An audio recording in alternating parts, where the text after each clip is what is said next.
यशपाल कृत झूठा सच उपन्यास का वाचन कर रहे हैं और यहाँ पे देखिए आगे की कड़ी में क्या होता है।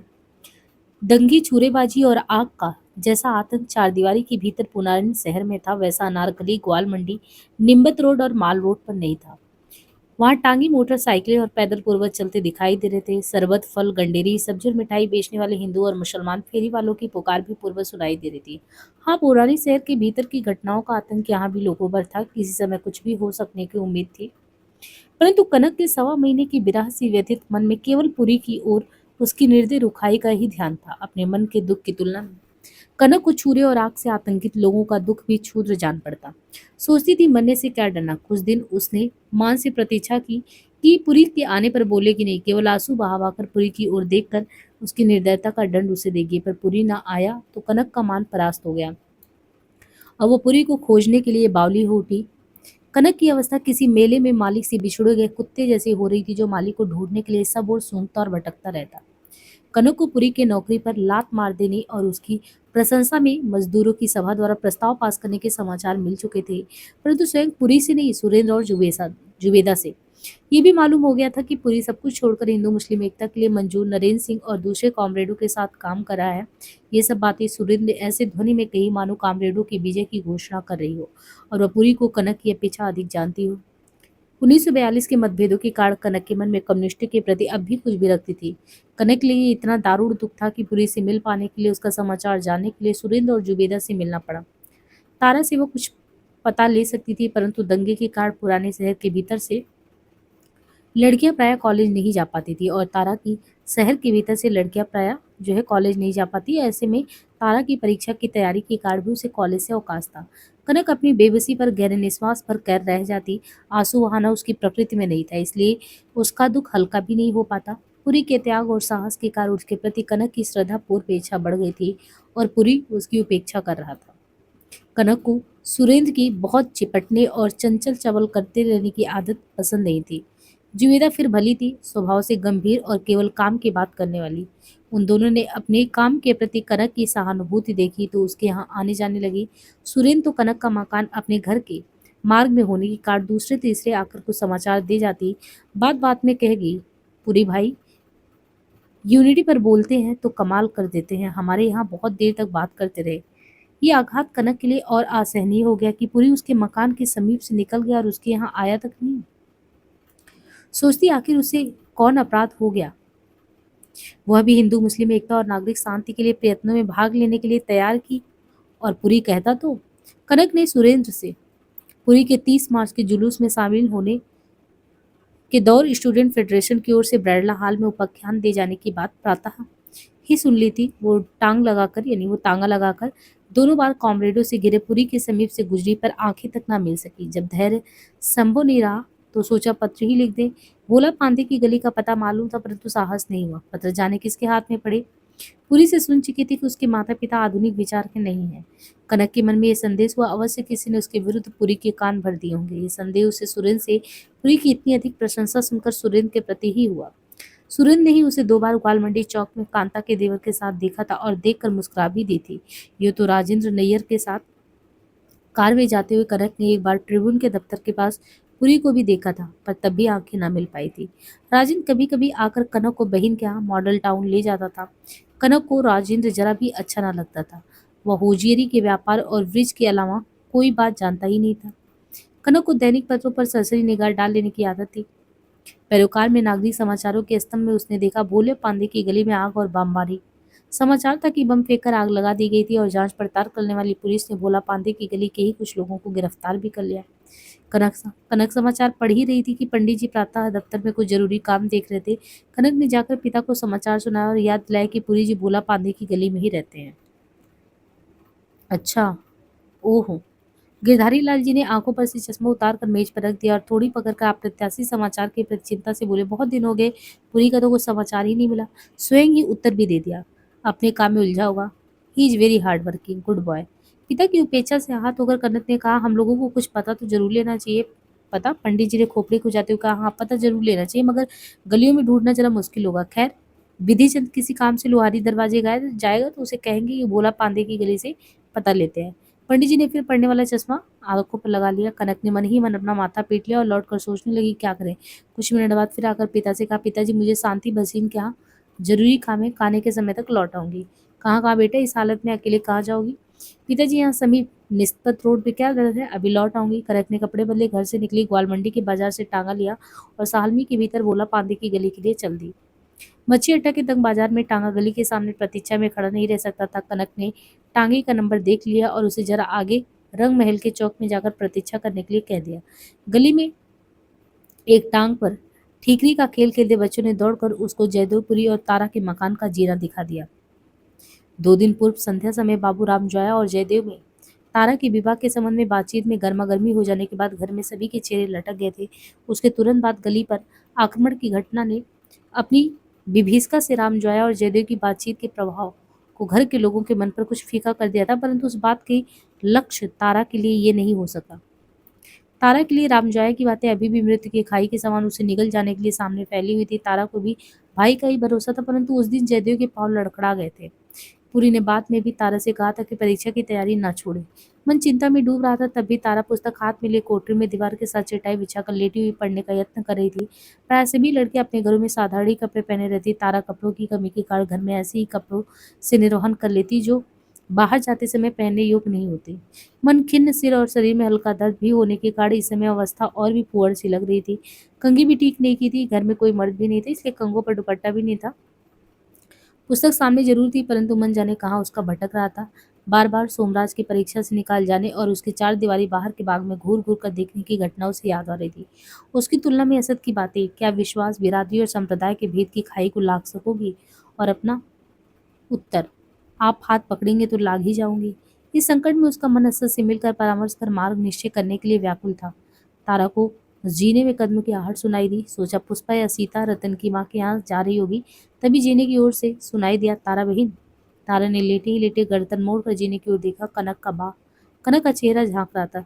कॉलेज की परिचित लड़की, वो भी दूसरे कॉलेज की, और भाई की मित्र लड़की द्वारा वैसी अवस्था में देखे जाने की लज्जा से तारा पृथ्वी में गड़ गई। झटपट उठ बैठी, जैसे कोई दबा हुआ उछाला स्प्रिंग छूट गया हो।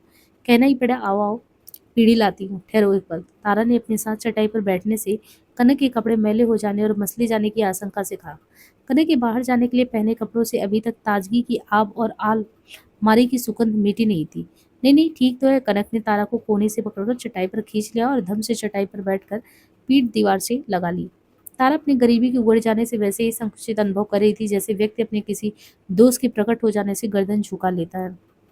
तभी उसकी माँ बरामदे के साथ के आंगन में बंधी रस्सी पर ताजे धोए कपड़े सूखने के लिए डालकर रसोई की ओर आ गई। वो केवल ब्लाउज और पेटीकोट ही पहनी थी। तारा और भी लजा गई। उसने माँ का परिचय दिया। कनक ने तारा की माँ को नमस्ते कर कहा, हमारी माँ भी दिन भर संभालती रहती हैं घर को, घर का तो काम ही ऐसा होता है। तारा से बोली, आज अखबार में तुम्हारी गली में दंगा हो जाने का समाचार था। हम सब लोग पढ़कर बहुत घबराए। सुरेंद्र और जुबेदा भी आने के लिए कह रही थी। मैं साहलमी के बाहर चड्ढा के यहाँ आई थी, सोचा तुम्हें देखती चलूं। अखबार में तो था गली में बम फेंका गया और आग लगा दी गई। किसी को चोट तो नहीं आई? बम का नाम सुनकर तो। कनक और बोली, मोची दरवाजे के बाजार की गली में भी बम फटने से एक मृत और 9 आदमी को चोट लगने की भी खबर है। तारा बताए बिना ना रह सकी। इस गली के लड़कों ने वहां जाकर पहले बम फेंके थे। भाई तो इन्हें बहुत समझाते, पर क्या किया जाए। तारा ने गली में हुए कांड की बात संक्षेप में सुनाई। भाई और मेवाराम कैसे लाठियां लेकर आगे बढ़ी। स्त्रियों ने फौरन सड़ाए, गिरा गिरा कर गली में ईंट बरसाए। ईंटों से सिर कुचले गए आदमी को खींच कर दूसरी गली में छोड़ आने और खून खो दिया जाने इत्यादि की बातें हुई। अपनी उलझन भी प्रकट की। क्या किया जाए, भाई एकता के लिए इतना कर रहे हैं, परंतु आदमी आत्मरक्षा के लिए तो बेबस हो ही जाता है। तारा ने और बताया, पुलिस हमारी गली के 3 आदमी को गिरफ्तार करके ले गई। सुबह से भाई और दूसरे लोग उन्हें जमानतों पर छुड़ाने के लिए गए हुए हैं। इन्हें कनक के मुख से निकल गया, इन्हें। तारा ने उनकी ओर देखा। हाँ, तुम्हारी परीक्षा की तैयारी का क्या हाल है? कनक ने बात बदल दी। हाल क्या है? तारा ने अंगूठे का नाखून दांत से खोदते हुए निरुत्साह से उत्तर दिया। एक बार तो स्थगित हो चुकी है, नहीं मालूम परीक्षा इस वर्ष होगी या नहीं। हुई तो मैं दे भी नहीं पाऊंगी। हाय, ये क्या कह रही हो? सब कहते हैं तुम तो बेस्ट स्टूडेंट हो। कनक बोली और पूछी, इसके बाद एमए का विचार है या नहीं? तारा का गर्दन लटक गया। ये सब किस्मत में कहा। वाह, क्यों? कनक बोली, हमारे जैसे 3rd डिविजनर भी पढ़े जा रहे हैं और अपने दुर्भाग्य की लज्जा छिपाने के लिए तारा ने सिर झुकाकर कहा, चांस ही कहाँ है, माता पिता मानेंगे नहीं। पर तुम्हारे भाई तो जरूर पढ़ने के लिए कहेंगे। कनक ने विश्वास प्रकट किया। वो तारा के भाई के विषय में सुनना चाहती थी। कैसे कहेंगे? तारा ने गहरा श्वास लिया। भाई स्वयं परेशान है, नौकरी छूट गई है।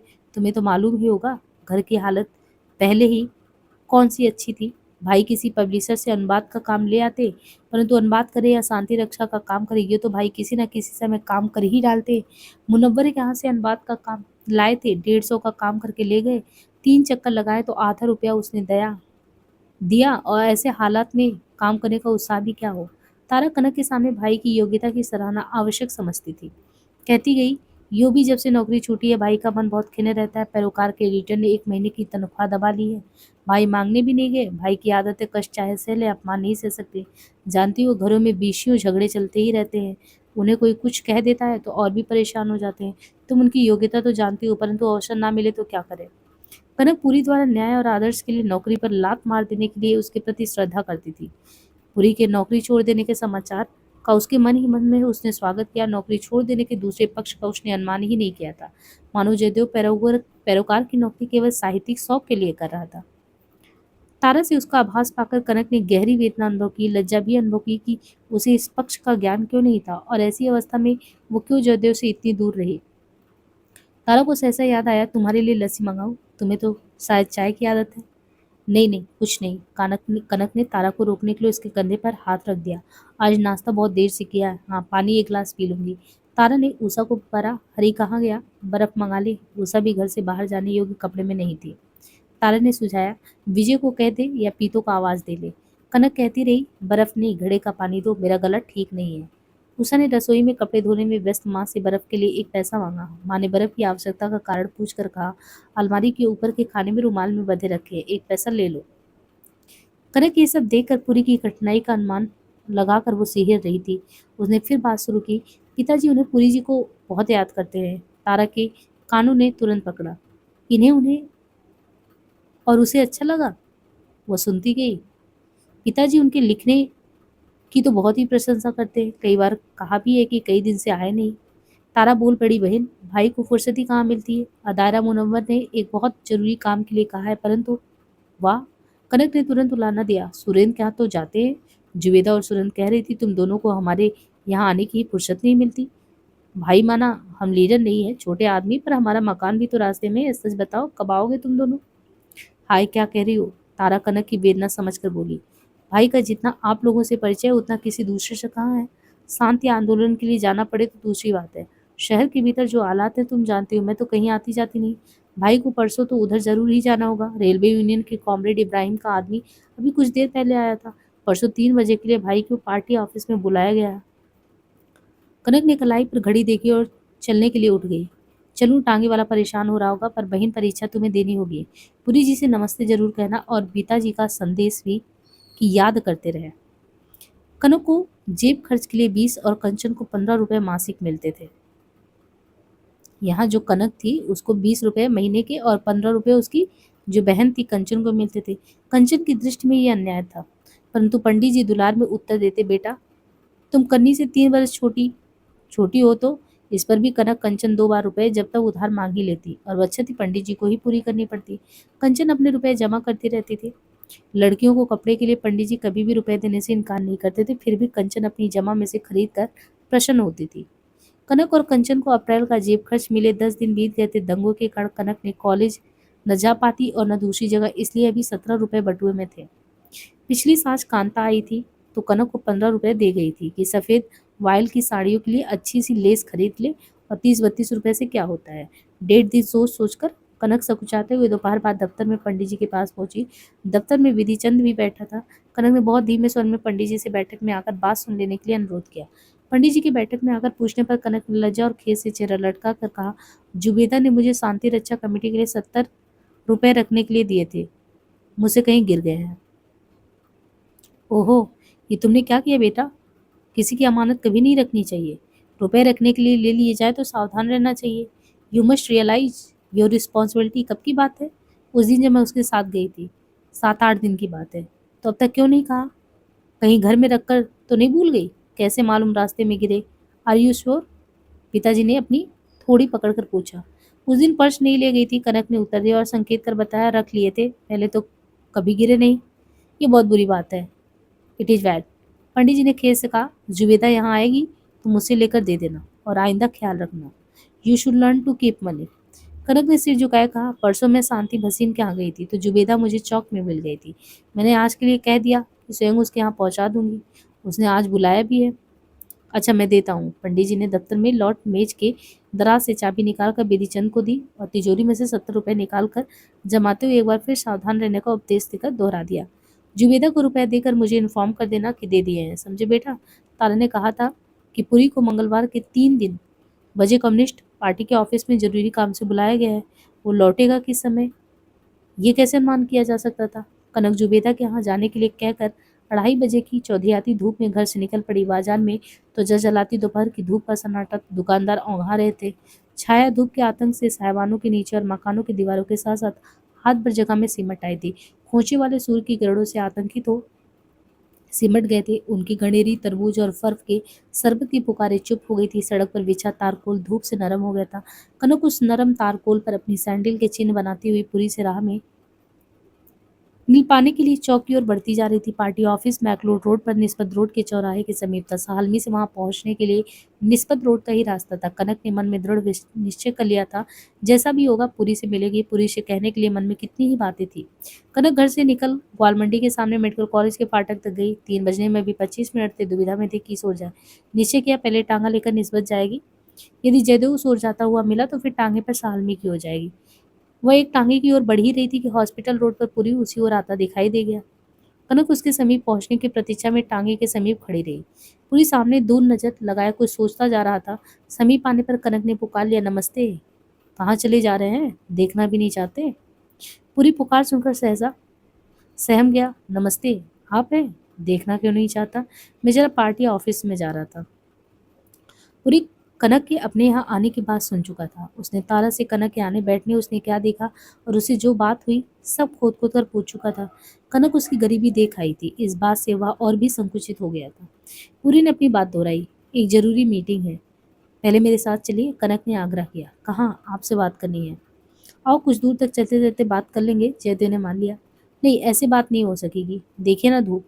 धूप तो है। जयदेव झिझक कर अपनी मुसी हुई पतलून की जेब में हाथ धसाते हुए बोला, परंतु इस समय यूं ही उठकर चला आया। जेब में पैसे ले आने का ख्याल तो है ही नहीं। और कैसे बातें करते हैं। कनक ने कदम बढ़ाकर प्यार से उलाहना दिया।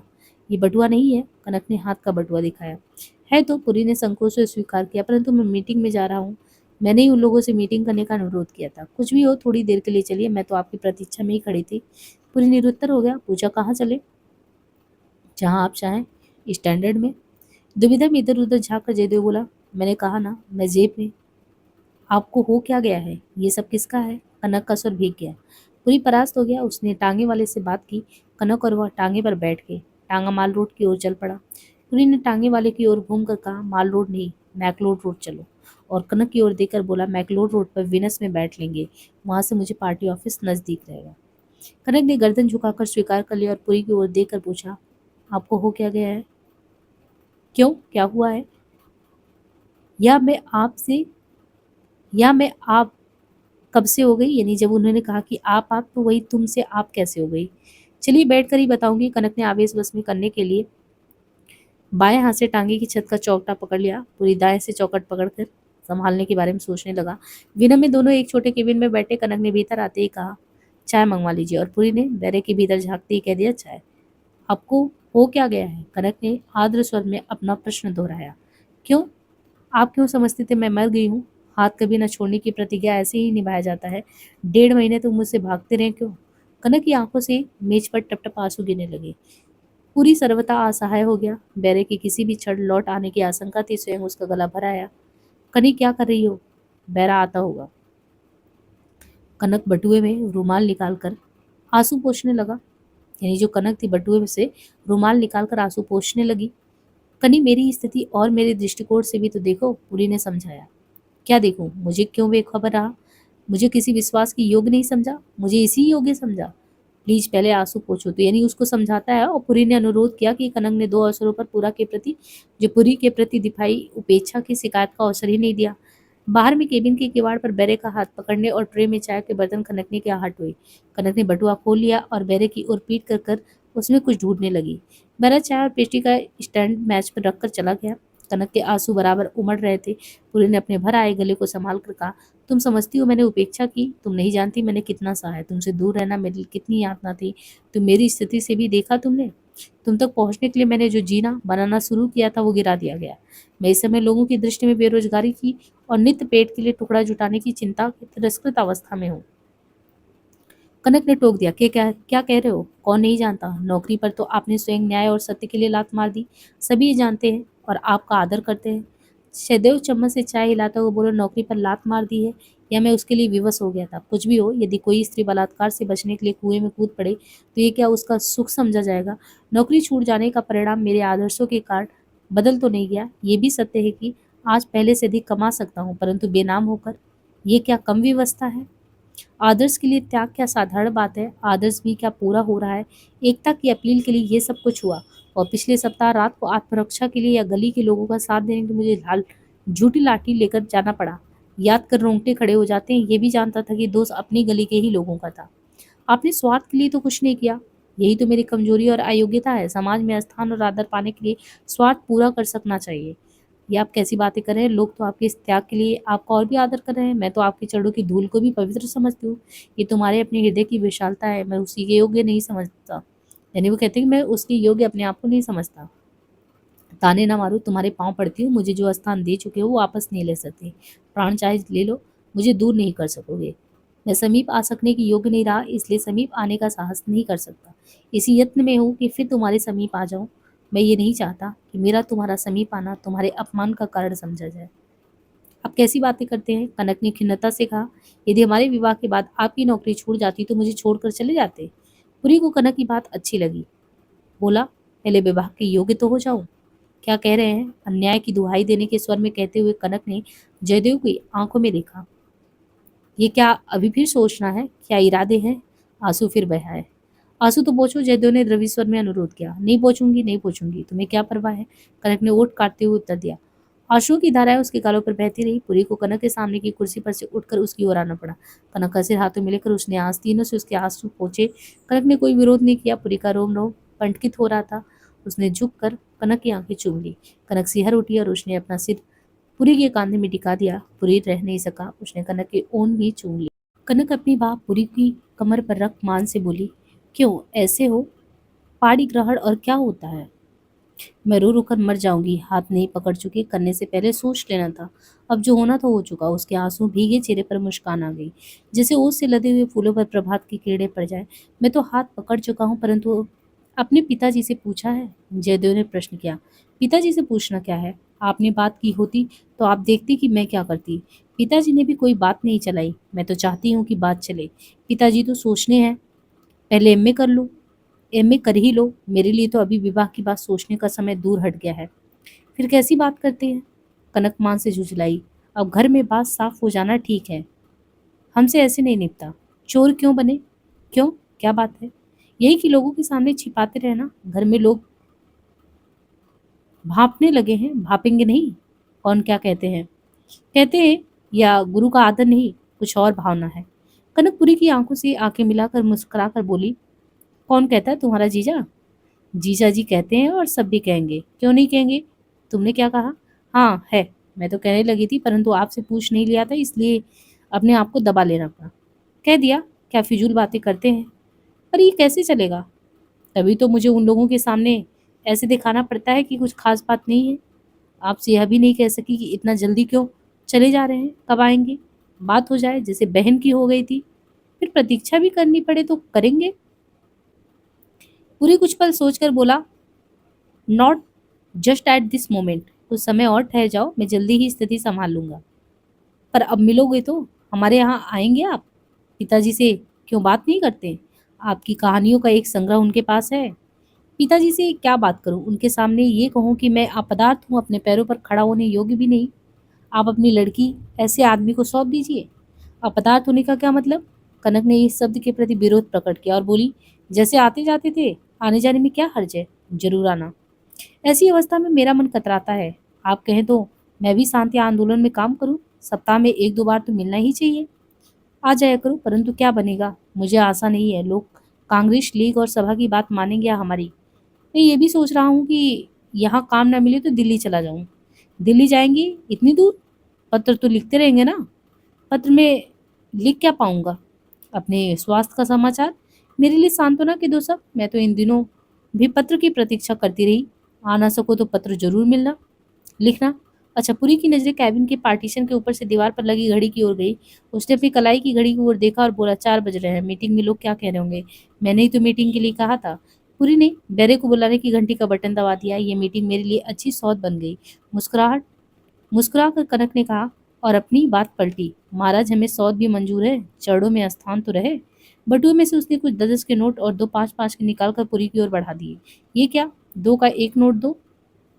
पुरी ने कहा, रुपए 1.25 रुपए का बिल होगा ना?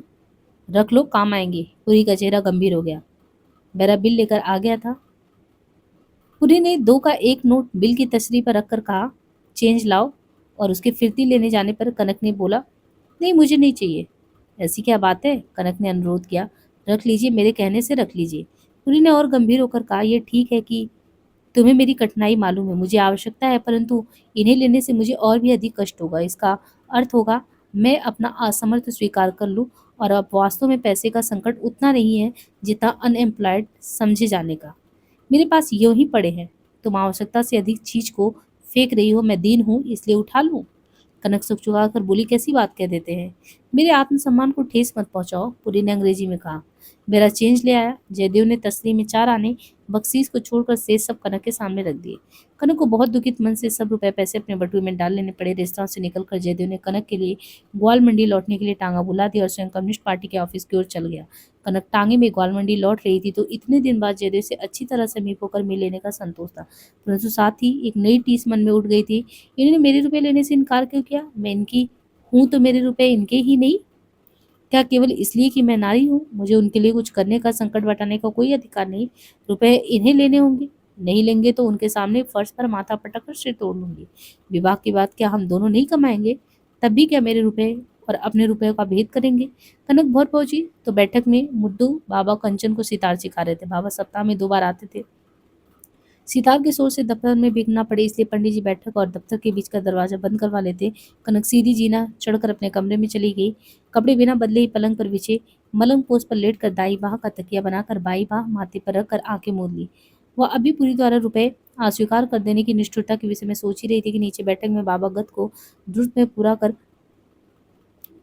माला फेंक रहे थे तो उन्हीं की गुस्से से पूरा घर भर गया था। उस गूंज से कनक का मस्तिष्क तरंदिल हो गया। मालूम भी ना पड़ा कि झाला कब समाप्त हो गया। कन्नी कंचन ने उसके पलंग पर बैठकर पुकारा। कंचन 3 बरस छोटी थी, परंतु बचपन से बड़ी बहन को कन्नी ही पुकारती आई थी। हाथ तंद्रा से जाकर कनक ने कंचन की ओर प्रश्नात्मक दृष्टि से देखा। तुमने क्या जुबेदा से रुपए उधार लिए हैं? कंचन ने पूछा। पल भर सोचकर कनक ने पूछा, क्यों, क्या बात है? तुम दोपहर में बाहर गई तो कुछ देर बाद ही जुबेदा और स्नेहा यहाँ पे आई थी। कहा तुम बाहर गई तो उन्हीं ने पूछा, क्या कम्युनिस्ट पार्टी ऑफिस की मीटिंग में गई है? तुमने पूछ तुमसे पूछने आई थी कि चलना हो तो साथ लेती चले। वे लौट रही थी तो पिताजी ने विधि चंद को भेजकर उन्हें बुलवा लिया। पिताजी ने उनसे बात की। कनक तो तुम्हारे यहाँ आ गई है, तुम्हें रास्ते में नहीं मिली? पिताजी ने पूछा। जुबेदा ने बताया कि वो सुरेंद्र के यहाँ से आ रही थी। पिताजी ने कहा, कनक तो तुम्हारे रुपए लौटाने गई है, शायद मुलाकात ना हो। तुम 70 रुपए यहाँ से ही ले लो, शायद तुम्हें जरूरत हो। जुबेदा ने विस्मय प्रकट किया। जी, मुझे तो कनक से कुछ नहीं लेना है। पिताजी रुपए दे रहे थे पर जुबेदा ने लिए ही नहीं। कनक ने गहरा सांस लेकर मन ही मन सोचा, कमबख्त जुबेदा को भी आज ही मरना था। अब वो क्या करेगी? पंडित जी के सामने सब कुछ क्षम्य था, पर झूठ नहीं। क्या जवाब देगी? क्या तुमने उसे पिताजी से बताने के लिए मना कर दिया था? कंचन ने पूछ लिया। कनक ने कुछ उत्तर ना दिया तो कंचन उठकर चली गई। प्राय आध घंटे बाद छोटे नौकर जग्गी ने आकर सूचना दी, नीचे चाय रख दी है, पिताजी बुला रहे हैं। कनक समझ गई उत्तर देने का समय आ गया, पर अभी संकट को टाल देने के लिए उसने सिरहाने लगी मेज से एक पुस्तक उठाकर खोल ली और कहा, कंची से कह दे वो पिताजी के लिए चाय बना देगी, मैं पढ़ रही हूँ। 8 बजे भोजन की मेज पर फिर पिताजी से सामना होने ही थे। कनक घड़ी में समय देकर 7:45 ही बजे नीचे उतर गई और बोली, माँ मैंने चाय नहीं पी थी, मुझे भूख लगी है, खाना दे दो। पिताजी के सामने झूठ बोलने की जवाबदेही करने की कल्पना से कनक का मन बैठ जाता। वो यत्न कर रही थी कि जितने छठ टल जाए, पर ये कब तक टलता। 9 बजे कनक के लिए फिर पंडित जी की पुकार आई। जाना ही पड़ा। पंडित जी एकांत में बात करने के लिए गर्मी के बावजूद दफ्तर में बैठे। कनक को समीप दाएं हाथ की कुर्सी खींच कर बैठने के लिए कहा और बोले, कंची ने बताया होगा, जुवेदा आई थी, मैं रुपए दे रहा था, उसने लिए ही नहीं। कनक रुपए साथ लेती आई थी, नोट मेज पर रख दिए और गर्दन झुका ली। बेटा, रुपयों की कोई बात नहीं है, तुम रखो। पूछ रहा हूँ, जरूरत किस बात के लिए थी? कनक मौन रही। बिना किसी क्षोभ और क्रोध के पंडित जी ने कहा, बेटा, रुपए की में जरूरत थी। You have never in such a thing before. Kanak गर्दन झुकाए रही। पिताजी फिर वैसे ही शांत और अनुरोधपूर्ण स्वर में बोले, बेटा, इन रुपयों को तुम अपने ही पास रखो। 70 रुपए is not a big thing. यदि तुम कह देते मुझे चाहिए, कारण नहीं बताना चाहते, तब भी एक बात थी, मुझे उतना दुख ना होता, परंतु गलत बात से जरूर दुख हो रहा है। सब कुछ तुम्हारा ही है। तुम्हें मुझसे भेद की जरूरत पड़े। This is really sad. Kanak ने अपना चेहरा आंचल में छिपा लिया, परंतु उसके हिलते हुए कंधों से स्पष्ट तक वो फफक्कर हो रही है। पंडित जी फिर उदास स्वर में बोले, बेटा, इस समय तेरा मन ठीक नहीं है, तू जा आराम कर, फिर घंटे 2 घंटे में या कल जब तेरा मन ठीक हो तो आकर बात करना। बेटा, मुझे कोई गुस्सा नहीं है, आई एम ओनली सैड। कनक अपने कमरे में जाकर फिर पलंग पर लेट गई और खूब रोई। उसे आशंका नहीं थी कि पिताजी के सामने बात इतनी जल्दी खुल जाएगी। कनक प्राय घंटे भर में अपने आप को स्थिर कर पाई। वो जीना उतर कर नीचे आई। पंडित जी दफ्तर के साथ के छोटे कमरे में अकेले ही सोते थे। वे भी तक सिरहाने बिजली जलाए पड़ रहे थे और कोने में रखा टेबल फैन धीमी गूंज से चल रहा था। उन्होंने कनक के भीतर आने की आहट नहीं सुनी। कनक को पलंग के समीप पड़ी कुर्सी हिलाकर आहट करनी पड़ी। कनक को देखकर पंडित जी ने कहा, आओ बेटा, और पलंग पर सरक कर उसने बैठने के लिए जगह की। कनक साड़ी की छोर से धागे चुनते हुए आंसू से भरी स्वर में धीमे धीमे बोली, मैं पुरी जी की बहन तारा से मिली थी। वो इस साल डिग्री की परीक्षा दे रही है। उन लोगों के घर की अवस्था बहुत ही खराब हो गई है। उनकी नौकरी पैरोकार से छूट गई है। हाँ हाँ, मैंने भी किसी से सुना था। पंडित जी ने स्वीकार किया। कशिश बहुत कमीना आदमी है। डॉक्टर भी ऐसा ही है, वेरी अनस्टेबल। पुरी की बहन को जरूरत थी। ओहो, तो फिर देने चाहिए थे। I would be happy. उन्होंने लिए नहीं। कनक ने साड़ी की छोर पर आग गड़ाए कहा। किसने, बहन ने? पंडित जी ने पल भर सोचकर पूछा। नहीं, पुरी जी ने। तुम जयदेव को देना चाहती थी? कनक ने मौन हामी भरी। पंडित जी ने कुछ सोचा और अपनी थोड़ी पकड़कर चिंता से बोले, जयदेव की मदद के लिए तुमने मुझसे कोई जिक्र नहीं किया। बहुत भला और लायक लड़का है। तुम्हें इतने दिन तक पढ़ाता था, उसका हम पर एहसान है। एक तरह हम उसके कर्जदार हैं। उसने मुझसे जिक्र नहीं किया। कनक का साहस बढ़ा। बोली, उसमें बहुत सेल्फ रिस्पेक्ट है। वे सहायता के लिए किसी से नहीं कहेंगे। पंडित जी सोच में पड़ गए। पल भर बाद साड़ी की छोर से धागे चुनते हुए कनक ने कहा, पिताजी, आप उन्हें बुलाकर बात कीजिए। पंडित जी ने पल भर सोचकर मुंह से उतर दिया और बोले, अच्छा बेटा, जाओ, अब सो जाओ। कनक जीना चढ़कर अपने कोरी कमरे की ओर जा रही थी तो संतोष से उसे कदम के तेजी से, मतलब कि वो संतोष था कि बड़ी चतुरता से सारी परिस्थिति संभाल ली। बिस्तर में लेटते ही उसे नींद भी आ गई। दिन भर की उलझनों से उसका मस्तिष्क थक गया था, परंतु गिरधारी लाल जी का अनुमान अल्हड़ नौयुवा बेटी की चतुरता के आच्छादन को सहज ही भेद गया। सोचा, मुझसे छिपाकर ये सब करने की आवश्यकता क्या थी? कनक जयदेव के पहले की तरह पूरी भाई नहीं कह रही थी। पंडित जी अपनी इस तेज बेटी की ओर कुछ अधिक ध्यान रखना ही उचित समझते थे। उसके कुछ बन सकने की संभावना थी तो धक्का और चोट खा जाने की आशंका भी थी। 3 वर्ष पहले ही वो क्रिश्चियन कॉलेज के एक लेक्चरर को सब कुछ समझ लेना चाहती थी। गनीमत ये हुई कि लेक्चरर विवाहित था और कनक जान गई कि वो उसे धोखा दे रहा था।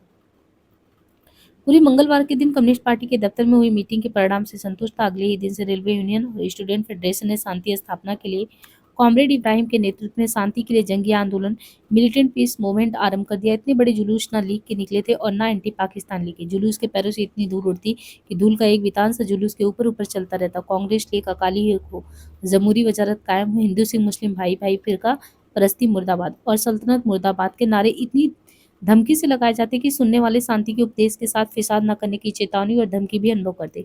हिंदू और मुस्लिम मोहल्लों की 60वें रेलवे मजदूरों ने दोनों ओर के लोगों की सहायता से शांति रक्षा के लिए पहरे भी बैठा दिए। सचमुच एक बार फिर शांति स्थापित हो गई, ऐसा लग रहा था।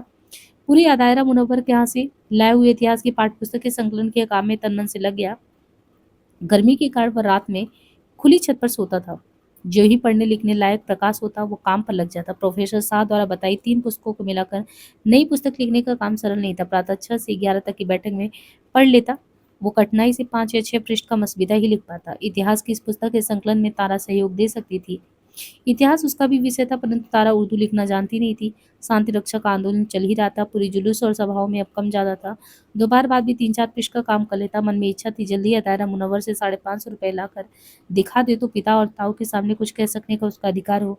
पुरी सोचता है यदि ऐसा काम लगातार मिलता रहे तो नौकरी की परवाह भी क्यों करे। प्रकाशक चाहे 20,000 कमा ले और पाठ पुस्तकों पर अपना नाम देने वालों को 10,000 दे दे, मुझे 500 ही दे, पर जीवित रह सकने के लिए उसे अपना शोषण भी मंजूर था। शोषण के तंगद्वार से मुक्ति पाने के लिए कुछ समय के लिए झुकना भी जरूरी।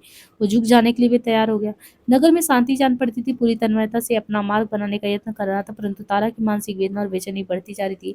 मास्टर जी और माँ जब बात होती विवाह के खर्चे के लिए नरवाल के मकान का भाग बाबूराम जया को बेच देने की बात करते। विवाह के लिए कपड़े और जेवर खरीदने के संबंध में विचार होता। माँ जेठानी से राय लेने उच्ची गली जाती। शीलू की माँ स्वयं भी राय देने आती। विवाह की तैयारी का काम आरंभ कर देने के लिए सलवार कमीज के 2 सूटों के लिए रेशमी कपड़ा, गोटा किनारी आदि खरीद लिया गया था। मेला देवी, पुष्पा, राम प्यारी, जीवा भागवंती के साथ बैठी और फैशन और डिजाइन तय करने लगी। उन्होंने तारा को सुनाकर कहा, इससे अच्छा काटना सीना कौन जानता है।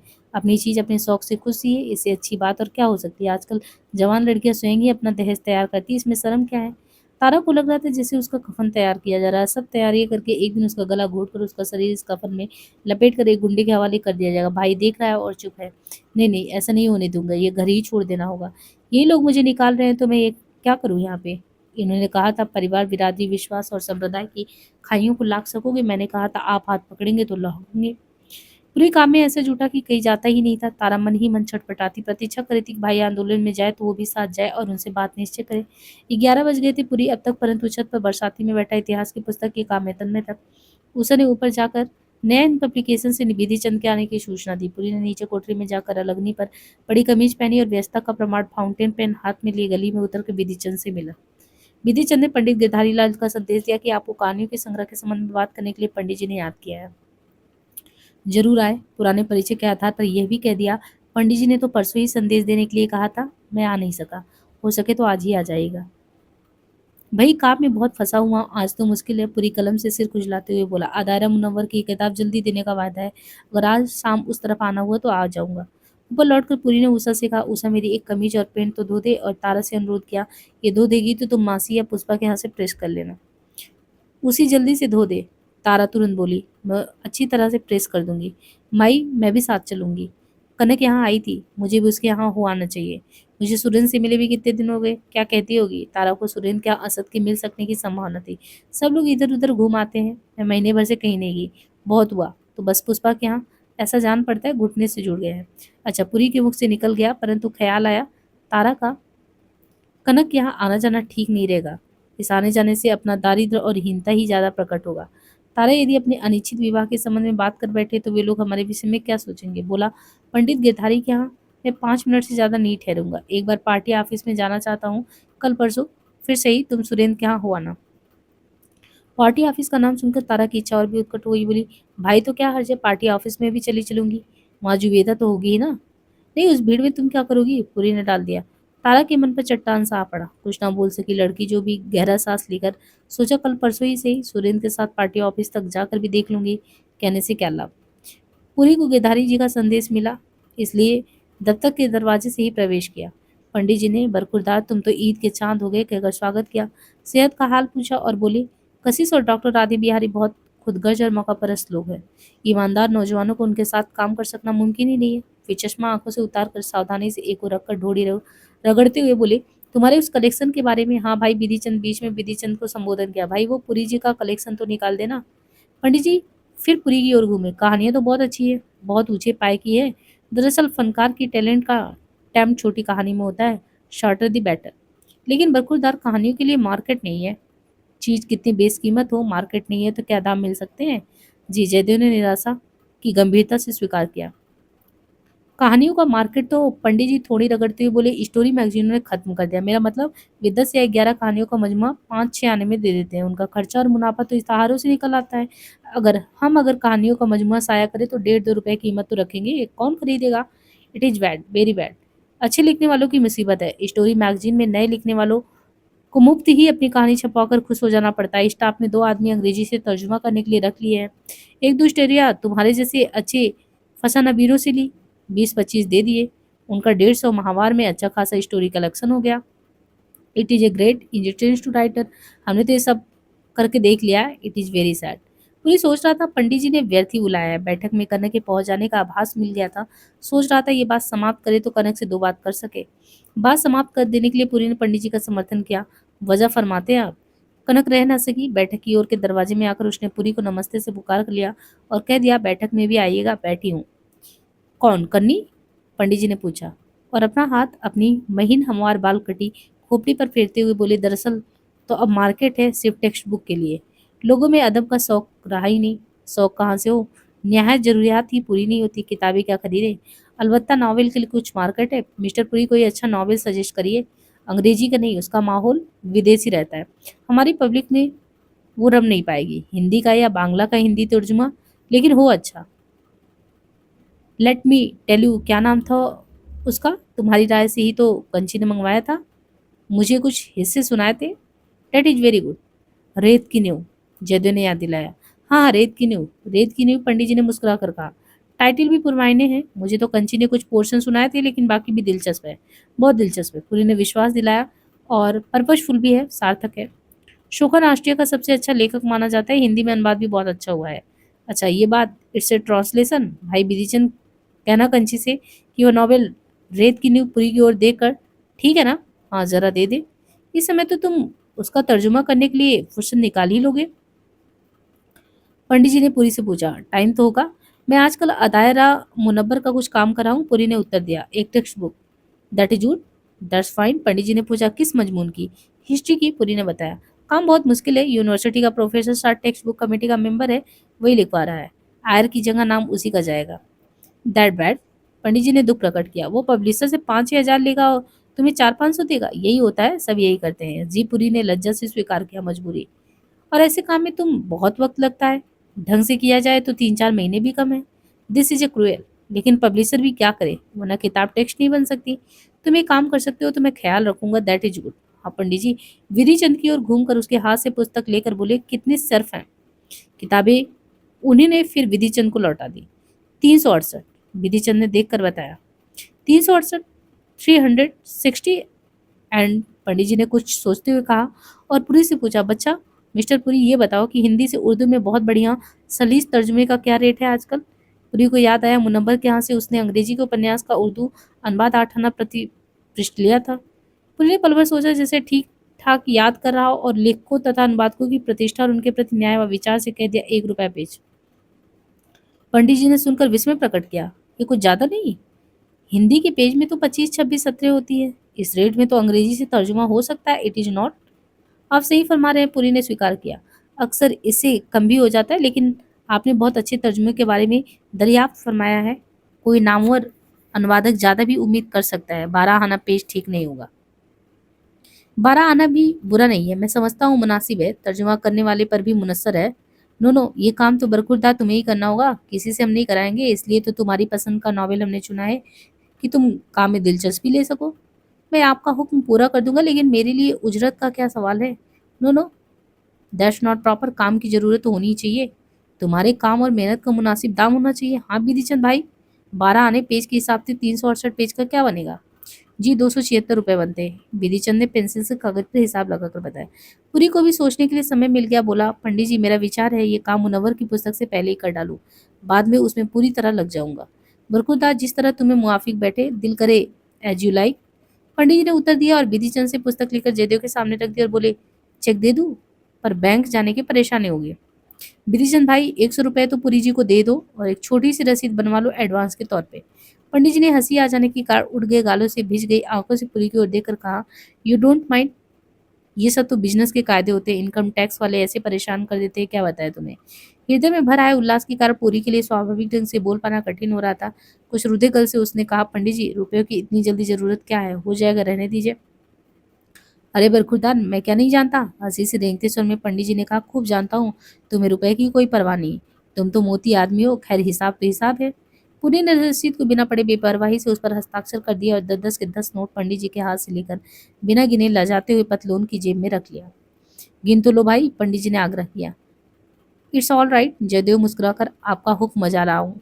ओह, you are a fine man, you are a joyful. हंसी से रेंगते हुए पंडित जी कहते रहे। पूरी अवसर देख बोला, कनक जी की बात सुन लूं जरा उनसे। हाँ हाँ, क्यों नहीं, बहनें इंतजार में होंगी। इतने दिन बाद आए हो, पंडित जी ने अनुमोदन कर दिया।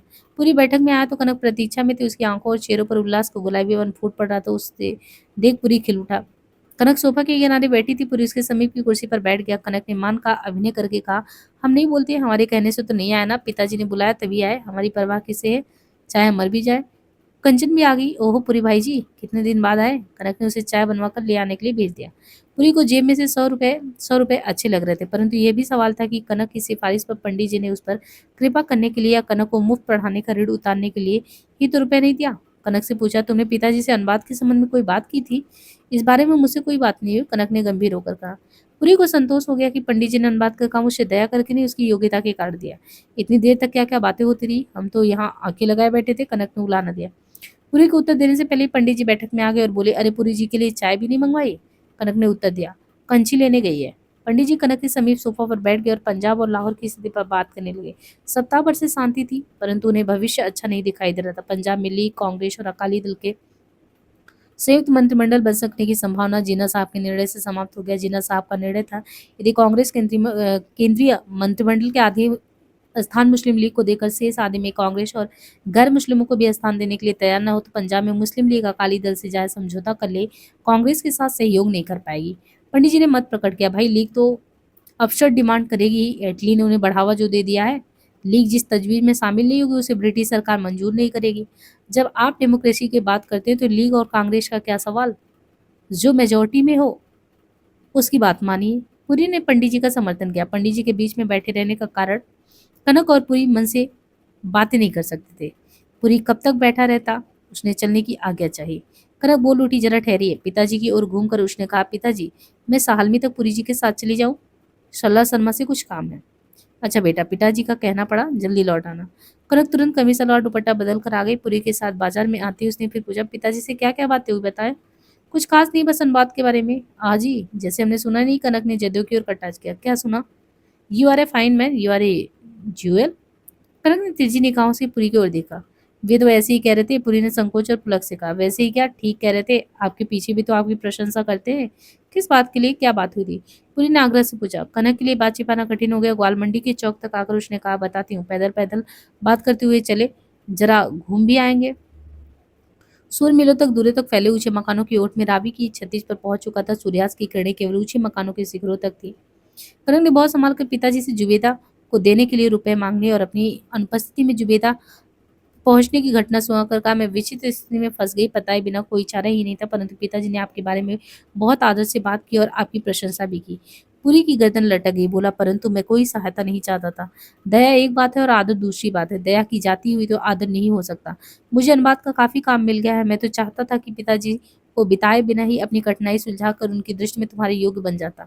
कनक ने गंभीरता से विश्वास दिला, आप पिताजी को नहीं समझते। पिताजी आदमी का आदर करते हैं, धन का नहीं।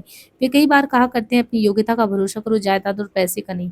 अगर योग्यता नहीं है तो लाखों का जायदाद खाक हो जाएगा, योग्यता है तो खाक से सोने का बड़ा महल खड़ा हो जाएगा। कनक ने मुस्कुराकर कहा, पिताजी को तो अपना सब कुछ लड़कियों को ही देना है, आपको योग्य समझते ही हैं। ज्यूअल बताते हैं उन्हें क्या चाहिए। कनक के लिए पुरी की दृष्टि में अपने मूल का मार्जन किए बिना और पुरी के मन से अपनी भूल के कारण अपमानित समझने का भाव दूर किए बिना उसे छोड़ देना संभव नहीं था। दोनों बातें करते करते चलते गए। बात समाप्ति नहीं हो रही थी। वे निस्बत रोड से लोअर माल तक आ गए थे और फिर लॉरेंस गार्डन में काश्मीर वैली में जा पहुंचे। कनकपुरी के मन से दैन्य के अपमान की अनुभूति धो डालने के लिए उसे समझाती रही। पुरी का मन सने सने सांत्वना पा रहा था। मन में एक कल्पना बनती जा रही थी कि कनक का कहना बहुत असंगत नहीं है। किसी दिन मुझे पंडित जी का नया हिंद प्रकाशन और प्रेस संभालना भी पड़ सकता है। मेरी मौलिक पुस्तकों से इस प्रकाशन का महत्व बढ़ेगा। एक अपना पत्र भी प्रकाशित किया जा सकेगा। एक पत्र की क्षमता और पहुंच हाथ में होने पर मेरी कितनी शक्ति हो जाएगी।